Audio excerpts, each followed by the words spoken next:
ಪೂಜ್ಯಾಯ ರಾಘವೇಂದ್ರಾಯ ಸತ್ಯಧರ್ಮರತಾಯ ಚ ಭಜತಾಂ ಕಲ್ಪವೃಕ್ಷಾಯ ನಮತಾಂ ಕಾಮಧೇನವೇ. ಎಲ್ಲರಿಗೂ ನಮಸ್ಕಾರ. ನಮ್ಮ ಚಾನಲ್ಗೆ ಸ್ವಾಗತ.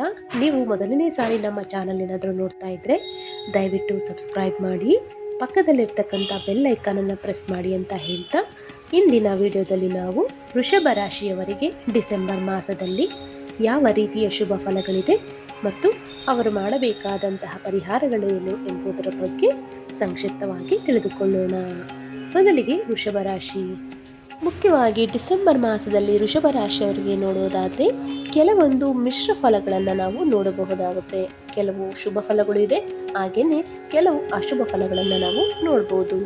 ಅಂದರೆ ನೀವು ಮಾಡುವಂತಹ ಕೆಲಸಗಳಲ್ಲಿ ಕೆಲವೊಂದು ವಿಘ್ನಗಳಿರ್ಬೋದು, ಅಥವಾ ಮಾಡುವ ಕೆಲಸವು ತುಂಬ ನಿಧಾನಗತಿಯಲ್ಲಿ ಸಾಗುವುದು, ಅಥವಾ ನೀವು ಮಾಡುವಂತಹ ಕೆಲಸಗಳಲ್ಲಿ ಕೆಲವೊಂದು ತೊಂದರೆಗಳು ಉಂಟಾಗಬಹುದು. ಈ ರೀತಿಯಾದಂತಹ ಒಂದು ಮಿಶ್ರ ಫಲಗಳನ್ನು ನಾವು ನೋಡ್ಬೋದು. ಆದರೆ ಭಯ ಬೀಳುವ ಅಗತ್ಯವಿಲ್ಲ.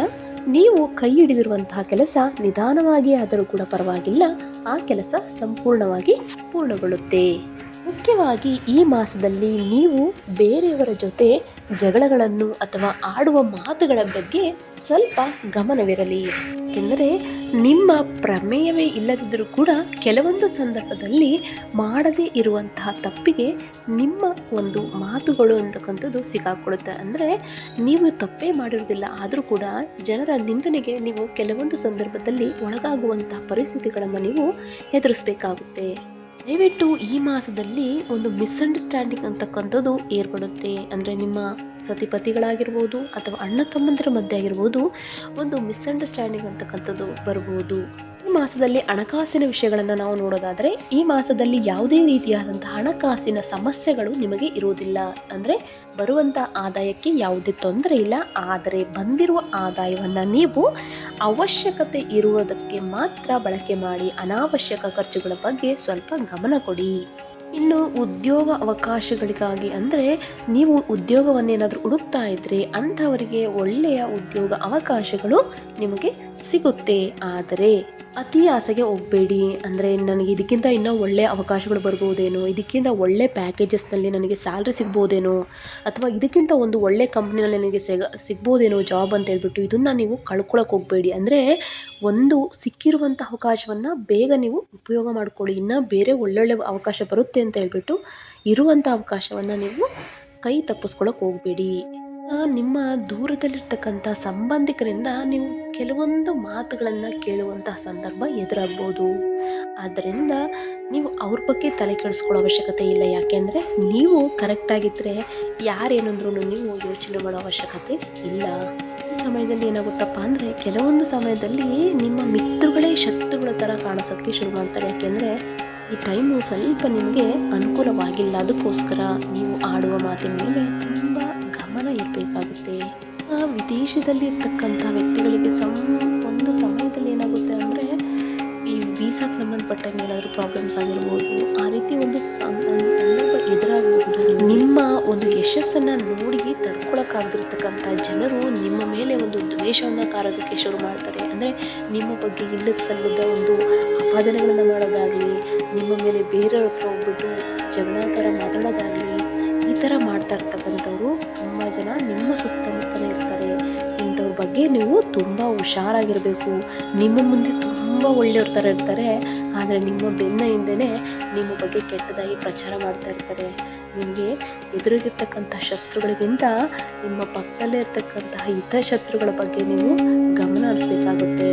ನಿಮ್ಮಲ್ಲಿ ಇರ್ತಕ್ಕಂಥ ಹಣಕ್ಕೇನು ಕೊರತೆ ಇರಲ್ಲ, ಆದರೆ ಅತಿ ಆಸೆಗೆ ಹೋಗಬೇಡಿ. ಅಂದರೆ ನಮಗೆ ಇರ್ತಕ್ಕಂಥ ಹಣ ಇನ್ನೂ ಹೆಚ್ಚು ಬೇಕು, ಇನ್ನೂ ಹೆಚ್ಚು ಸಂಪಾದನೆ ಮಾಡಬೇಕು, ಇನ್ನೂ ನಮಗೆ ಬ್ಯಾಂಕ್ ಬ್ಯಾಲೆನ್ಸ್ ಜಾಸ್ತಿ ಬೇಕು ಅನ್ನೋ ಅತಿ ಆಸೆಗೆ ದಯವಿಟ್ಟು ಹೋಗಬೇಡಿ. ಯಾಕೆಂದರೆ ಇದರಲ್ಲಿ ನೀವು ಕೈ ಸುಟ್ಕೊಳ್ಳೋದು ಜಾಸ್ತಿ ಆಗುತ್ತೆ. ಅತಿ ಆಸೆ ಗತಿಗೇಡು ಅನ್ನೋ ರೀತಿಯಾಗಲಿ ಆಗ್ಬಿಡುತ್ತೆ. ನೀವು ಏನೋ ಒಂದು ಎಕ್ಸ್ಪೆಕ್ಟೇಷನ್ ಇಟ್ಕೊಂಡಿರ್ತೀರ, ಒಂದು ನಿರೀಕ್ಷೆನ ಇಟ್ಕೊಂಡಿರ್ತೀರ ಆದಾಯದ ಬಗ್ಗೆ, ಬಟ್ ಆ ಥರ ಆದಾಯ ಈ ಒಂದು ಮಾಸದಲ್ಲಿ ನಿಮಗೆ ಬರೋದಿಲ್ಲ. ಅದರಿಂದ ನಿಮಗೆ ಇದರಿಂದ ಸ್ವಲ್ಪ ಮೆಂಟಲ್ ಟೆನ್ಷನ್ ಅಂತಕ್ಕಂಥದ್ದು, ಒಂದು ಸ್ಟ್ರೆಸ್ಸನ್ನು ನೀವು ತೊಗೊಳ್ತೀರ ಈ ಮಾಸದಲ್ಲಿ.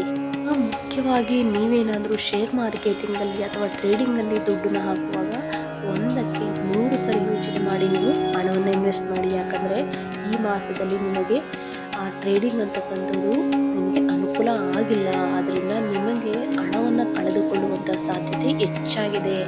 ಅದಕ್ಕೆ ಸ್ವಲ್ಪ ಯೋಚನೆ ಮಾಡಿಬಿಟ್ಟು ನೀವು ಹಣವನ್ನು ಇಲ್ಲಿ ಇನ್ವೆಸ್ಟ್ ಮಾಡಬೇಕಾಗುತ್ತೆ. ಇನ್ವೆಸ್ಟ್ ಮಾಡಲಿಲ್ಲ ಅಂದರೆ ಇನ್ನೂ ಒಳ್ಳೆಯದು ಅಂತಲೇ ಹೇಳ್ಬೋದು. ಈ ಮಾಸದಲ್ಲಿ ಆದಷ್ಟು ನಿಮ್ಮ ಖರ್ಚುಗಳನ್ನು ಕಡಿಮೆ ಮಾಡಿಕೊಳ್ಳಿ. ಯಾಕೆಂದರೆ ಅವಶ್ಯಕ ಖರ್ಚುಗಳಿಗಿಂತ ನೀವು ಆಡ್ತಕ್ಕಂತಹ ಅನಾವಶ್ಯಕ ಖರ್ಚುಗಳೇ ಹೆಚ್ಚಾಗಿರುತ್ತೆ. ಆದ್ದರಿಂದ ನೀವು ಮಾಡ್ತಕ್ಕಂಥ ಅಂದರೆ ನಿಮಗೆ ಅವಶ್ಯಕತೆ ಇದೆಯಾ ವಸ್ತುಗಳು, ಅವಶ್ಯಕತೆ ಇದ್ದರೆ ಮಾತ್ರ ಆ ವಸ್ತುಗಳನ್ನು ನೀವು ತೊಗೋಬೇಕಾಗುತ್ತೆ ಹೊರತು ಅನಾವಶ್ಯಕವಾಗಿ ಮನೇಲಿ ಇರಲಿ ಬಿಡು ಅನ್ನೋ ಥರ ನೀವು ಹಣವನ್ನು ಖರ್ಚು ಮಾಡೋಕ್ಕೆ ಹೋಗಬೇಡಿ. ಈ ಮಾಸದಲ್ಲಿ ಯಾಕಪ್ಪ ಅಂತ ನಾನು ಹೇಳಿದ್ದಂದರೆ, ಇದರಲ್ಲಿ ನಿಮಗೆ ಸಾಲ ಮಾಡುವಂತಹ ಒಂದು ಸಂದರ್ಭಗಳು ಈ ಮಾಸದಲ್ಲಿ ಎದುರಾಗ್ಬೋದು. ಅದರಿಂದ ನಿಮ್ಮಲ್ಲಿರ್ತಕ್ಕಂಥ ಆದಾಯವನ್ನು ನೀವು ಆದಷ್ಟು ಉಳಿತಾಯ ಮಾಡೋದಕ್ಕೆ ಪ್ರಯತ್ನ ಪಡಿ. ಅದಕ್ಕೆ ಅವಶ್ಯಕತೆಯನ್ನು ಮಾತ್ರ ನೀವು ಯೂಸ್ ಮಾಡ್ಕೊಳ್ಳಿ. ಹಣವನ್ನು ಆದಷ್ಟು ಸೇವ್ ಮಾಡ್ಕೊಳ್ಳೋದಕ್ಕೆ ಪ್ರಯತ್ನ ಮಾಡಿ. ಇನ್ನು ಉದ್ಯೋಗವನ್ನು ಹುಡುಕ್ತಾ ಇರೋರಿಗೆ ಎಲ್ಲೋ ಒಂದು ಕಡೆ ಅವರು ಎಕ್ಸ್ಪೆಕ್ಟ್ ಮಾಡಿರ್ತಕ್ಕಂಥ ಜಾಬ್ ಸಿಗ್ತಾ ಇಲ್ಲ ಅಂತಕ್ಕಂಥ ಒಂದು ನಿರಾಸೆ ಆಗಿರ್ಬೋದು, ಅಥವಾ ಆಲ್ರೆಡಿ ಕೆಲಸ ಮಾಡ್ತಿರ್ತಕ್ಕಂಥವರಿಗೆ ಒಂದು ರೆಕಗ್ನೈಸೇಷನ್ ಅಂತ ಸಿಗ್ತಾಯಿಲ್ಲ. ಅಂದರೆ ತುಂಬ ಹಾರ್ಡ್ ವರ್ಕ್ ಮಾಡ್ತಾರೆ. ವೃಷಭ ರಾಶಿಯವರು ಅಂದ್ರೇ ತುಂಬ ಹಾರ್ಡ್ ವರ್ಕರ್ಸ್ ಅಂತ ನಮಗೆ ಗೊತ್ತಿದೆ. ಆದರೆ ನೀವು ಮಾಡ್ತಿರ್ತಕ್ಕಂಥ ಒಂದು ಕಷ್ಟಕ್ಕೆ ಪ್ರತಿಫಲ ಅಂತಕ್ಕಂಥದ್ದು ಸಿಗೋದಿಲ್ಲ. ಇದರಿಂದ ನಿಮಗೆ ತುಂಬ ಬೇಜಾರಾಗುತ್ತೆ. ಅಯ್ಯೋ, ನಾವು ಎಷ್ಟು ಕೆಲಸ ಮಾಡ್ತಿದ್ವಿ ಆದರೂ ಕೂಡ ನಮಗೆ ಒಂದು ರೆಕಗ್ನೇಷನ್ ಸಿಗ್ತಾ ಇಲ್ವಲ್ಲ ಅಂತ ನಿಮಗೆ ಒಂದು ಬೇಜಾರಿರುತ್ತೆ. ನೀವು ಈ ಮಾಸದಲ್ಲಿ ಆದಷ್ಟು ದೂರ ಪ್ರಯಾಣಗಳನ್ನು ಕಡಿಮೆ ಮಾಡಿ. ಯಾಕೆಂದರೆ ನಿಮಗೆ ಅಷ್ಟೊಂದು ಅನುಕೂಲ ಆಗಿಲ್ಲ. ಆದರೆ ನೆಕ್ಸ್ಟ್ ಮಂತಿಗೆ ಪೋಸ್ಟ್ಪೋನ್ ಮಾಡ್ಕೊಳ್ಳಿ. ಈ ಮಂತಲ್ಲಿ ಆದಷ್ಟು ಪ್ರಯಾಣಗಳನ್ನು ಕಡಿಮೆ ಮಾಡಿ. ಇನ್ನು ವಿವಾಹಕ್ಕಾಗಿ ಎದುರು ನೋಡ್ತಾ ಇರ್ತಕ್ಕಂಥವ್ರಿಗೆ ಸ್ವಲ್ಪ ಈ ಸಮಯ ಅಂತಕ್ಕಂಥದ್ದು ಒಂದು ಡಿಸಪಾಯಿಂಟ್ಮೆಂಟನ್ನು ತೋರಿಸ್ತಾ ಇದೆ. ಯಾಕೆಂದರೆ ನಿಮ್ಮ ವಿವಾಹ ಅಂತಕ್ಕಂಥದ್ದು ತಡ ಆಗ್ಬೋದು, ಅಥವಾ ನಿಮಗೆ ಎಂಗೇಜ್ಮೆಂಟ್ ಆಗಿ ಸ್ವಲ್ಪ ಸಮಯದಲ್ಲಿ ಕ್ಯಾನ್ಸಲ್ ಆಗುವಂತಹ ಸಂದರ್ಭ ಕೂಡ ಎದುರಾಗ್ಬೋದು. ಆ ರೀತಿ ಈ ಮಾಸದಲ್ಲಿ ಇದೆ. ಮತ್ತು ನಿಮ್ಮ ಸ್ವಂತ ಮಕ್ಕಳಿಂದಲೇ ಅಂದರೆ ನಿಮ್ಮ ಮಕ್ಕಳಿಂದಲೇ ಕೆಲವೊಂದು ಧನ ನಷ್ಟವನ್ನು ನೀವು ಅನುಭವಿಸ್ತೀರಾ ಈ ಮಾಸದಲ್ಲಿ. ಅಂದರೆ ನಿಮ್ಮ ಮಕ್ಕಳು ಕೇಳಿದಾಗೆ ದುಡ್ಡು ಕೊಡ್ತೀರಾ ನೀವು, ಅವರು ಎಲ್ಲಿ ದುಡ್ಡನ್ನ ಇನ್ವೆಸ್ಟ್ ಮಾಡ್ತಾ ಇದ್ದರು ಅಥವಾ ಎಲ್ಲಿ ಕಳೀತಾ ಇದ್ದರು ಅನ್ನೋದ್ರ ಬಗ್ಗೆ ನಿಮಗೆ ಅರಿವೇ ಇರೋದಿಲ್ಲ. ಆದರೆ ಅದಕ್ಕೋಸ್ಕರ ನೀವು ನಿಮ್ಮ ಮಕ್ಕಳಿಗೆ ಕೊಡುವಂಥ ಹಣದ ಬಗ್ಗೆ ಗಮನವಿರಬೇಕು. ಅವರು ಏನು ಮಾಡ್ತಾ ಇದ್ದಾರೆ ಆ ದುಡ್ಡಿಂದ ಅಂತಕ್ಕಂಥದ್ದು ಸ್ವಲ್ಪ ಗಮನಿಸಿ. ಇನ್ನು ಪ್ರೀತಿ ಪ್ರೇಮದಲ್ಲಿ ತೊಡಗಿರ್ತಕ್ಕಂಥವ್ರಿಗೆ ಕೆಲವೊಂದು ಸಂದರ್ಭದಲ್ಲಿ ಏನಾಗುತ್ತೆ ಅಂದರೆ ಈ ಮಿಸ್ಅಂಡರ್ಸ್ಟ್ಯಾಂಡಿಂಗ್ ಅಂತಕ್ಕಂಥದ್ದು ಈ ಮಾಸದಲ್ಲಿ ತುಂಬ ಜಾಸ್ತಿ ಆಗುತ್ತೆ. ಆದ್ದರಿಂದ ಮಾತು ಸ್ವಲ್ಪ ಕಡಿಮೆ ಮಾಡಿ.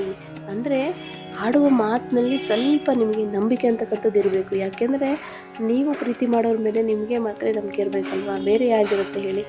ಮಾಸದಲ್ಲಿ ಆದಷ್ಟು ಕೂಡ ನೀವು ಒಂದು ಡಿಸಿಪ್ಲಿನ್ ಲೈಫನ್ನು ನೀವು ಲೀಡ್ ಮಾಡಬೇಕಾಗುತ್ತೆ. ಅಂದರೆ ಮಾಡೋಣ ಬಿಡು, ನೋಡೋಣ ಬಿಡು ಅಂತಕ್ಕಂಥ ಒಂದು ಏನಂತಾರೆ ಲೇಸಿನೆಸ್ ಅಂತಕ್ಕಂಥದ್ದು ಬೇಡ. ಈ ಮಾಸದಲ್ಲಿ ನೀವು ಮಾಡೋ ಕೆಲಸನ ಪಂಕ್ಚುಯಲ್ ಆಗಿ ಮಾಡಿ. ಆದ್ದರಿಂದ ನೀವು ಒಂದು ಡಿಸಿಪ್ಲಿನ್ ಲೈಫ್ ಸ್ಟೈಲನ್ನು ನೀವು ಮಾಡೋದ್ರಿಂದ ನಿಮ್ಮ ಆರೋಗ್ಯವನ್ನು ಕೂಡ ನೀವು ಕಾಪಾಡ್ಕೋಬೋದು. ಇನ್ನು ರಾಜಕೀಯದಲ್ಲಿರ್ತಕ್ಕಂಥವ್ರಿಗೆ ಕೆಲವೊಂದು ಒಂದು ಅಹಿತಕರ ಘಟನೆಗಳು ನಡೀಬೋದು, ಅಥವಾ ಕೆಲವೊಂದು ವಿಚಾರಗಳಲ್ಲಿ ನೀವು ಕೋರ್ಟ್ ಕೇಸ್ಗಳಲ್ಲಿ ಸಿಕ್ಕಾಕೊಳ್ಳುವಂಥ ಸಂದರ್ಭಗಳು ಕೂಡ ಎದುರಾಗ್ಬೋದು. ಇನ್ನು ಈ ಕಲಾವಿದರಿಗೆ ಸಂಬಂಧಪಟ್ಟಂತೆ ನೀವು ಧಾರಾವಾಹಿಗಳು, ಸಿನಿಮಾಗಳಲ್ಲಿ ಕೆಲಸ ಮಾಡ್ತಕ್ಕಂಥ ವ್ಯಕ್ತಿಗಳಿಗೆ ಏನಾಗುತ್ತಪ್ಪ ಅಂದರೆ, ಇನ್ನೇನು ನಿಮಗೆ ಎಲ್ಲ ಓಕೆ ಆಗಿ ಫೈನಲ್ ಆಗಿರುತ್ತೆ. ಆದರೆ ಕೊನೆಯ ಸಂದರ್ಭದಲ್ಲಿ ಏನಾಗುತ್ತೆ ಅಂದರೆ ನಿಮಗೆ ಅವಕಾಶಗಳು ಕೈತಪ್ಪಿ ಅದು ಬೇರೆಯವರಿಗೆ ಪಾಲಾಗುತ್ತೆ. ಸೊ ಈ ರೀತಿ ಆದರೆ ಏನಾಗುತ್ತೆ ಅಂದರೆ ನಿಮಗೆ ಒಂದು ಡಿಸಪಾಯಿಂಟ್ಮೆಂಟು, ಕೈಗೆ ಬಂದಿತ್ತು ಬಾಯಿಗೆ ಬರಲಿಲ್ಲ ಅನ್ನೋ ರೀತಿಯಾಗಿ ನಿಮಗೆ ಅವಕಾಶಗಳು ಕೈತಪ್ಪಿ ಹೋಗುತ್ತೆ ಈ ಮಾಸದಲ್ಲಿ. ಮತ್ತು ಗಂಡ ಹೆಂಡತಿ ಸಂಬಂಧದಲ್ಲಿ ಒಂದು ಬಿರುಕು ಅಂತಕ್ಕಂಥದ್ದು ಕಾಣಿಸುತ್ತೆ. ಅಂದರೆ ಈ ಮಾಸದಲ್ಲಿ ಸ್ವಲ್ಪ ಒಂದು ಸಾಮರಸ್ಯತೆ ಇರ್ತಕ್ಕಂಥದ್ದು ತಂದೆ ತಾಯಿಗಳ ಮಧ್ಯೆ ಆಗಿರ್ಬೋದು, ಅಥವಾ ಅಣ್ಣ ತಮ್ಮಂದ್ರ ಮಧ್ಯೆ ಆಗಿರ್ಬೋದು, ಅಲ್ಲಿ ತಂದೆ ತಾಯಿಗಳು ಮಕ್ಕಳ ಮೇಲಾಗಿರ್ಬೋದು, ಒಂದು ರೀತಿಯಾದಂತಹ ಭಿನ್ನಾಭಿಪ್ರಾಯಗಳು ಅಂತಕ್ಕಂಥದ್ದು ಜಾಸ್ತಿ ಆಗುತ್ತೆ ಈ ಮಾಸದಲ್ಲಿ ಆದಷ್ಟು ನೀವು ಮಾತು ಆಡುವ ಬಗ್ಗೆ ಸ್ವಲ್ಪ ಯೋಚನೆ ಮಾಡಿ ಮಾತಾಡಿ. ಯಾಕೆಂದರೆ ನೀವು ಆಡುವಂತಹ ಒಂದು ಮಾತು ಅದರಿಂದ ನಿಮಗೆ ಒಂದು ಅವಮಾನಗಳನ್ನು ಎದುರಿಸಬೇಕಾಗಿರುವಂತಹ ಪರಿಸ್ಥಿತಿಗಳು ಎದುರಾಗ್ಬೋದು, ಅಥವಾ ಆ ಮಾತಿಗೆ ನೀವು ಕಟ್ಟುಬಿದ್ದು ನಿಮಗೆ ಕೆಲವೊಂದು ಸಂದರ್ಭದಲ್ಲಿ ನಷ್ಟಗಳಾಗ್ಬೋದು. ಆದ್ದರಿಂದ ನೀವು ಮಾತಾಡುವಾಗ ಸ್ವಲ್ಪ ಯೋಚನೆ ಮಾಡಿ ಮಾತಾಡಿ. ಇನ್ನು ಕೆಲವೊಂದು ವ್ಯಕ್ತಿಗಳಿರ್ತಾರೆ, ಅವರು ನಿಮಗೆ ಗೊತ್ತಿಲ್ಲದಿರೋ ರೀತಿಯಾಗಿ ನಿಮ್ಮ ಹಿಂದೆಯೇ ನಿಮಗೆ ಒಂದು ಕೆಟ್ಟ ದಾರಿಯಲ್ಲಿ ಕರ್ಕೊಂಡು ಹೋಗೋಕ್ಕೆ ಪ್ರಯತ್ನ ಪಡ್ತಾ ಇರ್ತಾರೆ. ಅಂಥ ವ್ಯಕ್ತಿಗಳ ಬಗ್ಗೆ ತುಂಬ ಹುಷಾರಾಗಿರಬೇಕಾಗುತ್ತೆ.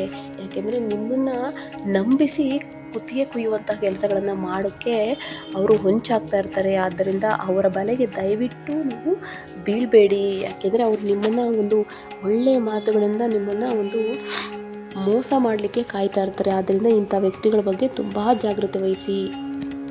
ಸೊ ನೋಡೋದಾದರೆ ಈ ವೃಷಭ ರಾಶಿಯವರಿಗೆ ಈ ಮಾಸದಲ್ಲಿ ಅಷ್ಟೊಂದು ಅನುಕೂಲ ಫಲಗಳು ಇಲ್ಲದಿರುವ ಕಾರಣ ಆದಷ್ಟು ನೀವು ಈ ಶನಿವಾರದಂದು ಆಂಜನೇಯ ಸ್ವಾಮಿನ ಆರಾಧನೆ ಮಾಡೋದರಿಂದ ನಿಮಗೆ ಸ್ವಲ್ಪ ಮನಸ್ಸಿಗೆ ಶಾಂತಿ ಅಂತಕ್ಕಂಥದ್ದು ಸಿಗುತ್ತೆ ಅಂತ ಹೇಳ್ತಾ ಈ ವಿಡಿಯೋನ ನಾನು ಇಲ್ಲಿಗೆ ಮುಗಿಸ್ತಾ ಇದ್ದೀನಿ. ಮತ್ತೊಂದು ರಾಶಿಯೊಂದಿಗೆ ನಾನು ನಿಮ್ಮನ್ನು ಭೇಟಿ ಮಾಡ್ತೀನಿ. ಅಲ್ಲಿಯವರೆಗೂ ಸರ್ವೇ ಜನ ಸುಖಿನೋ ಭವಂತು, ಸಮಸ್ತ ಸನ್ಮಂಗಳಾನಿ ಭವಂತು. ಜೈ ಶ್ರೀರಾಮ್.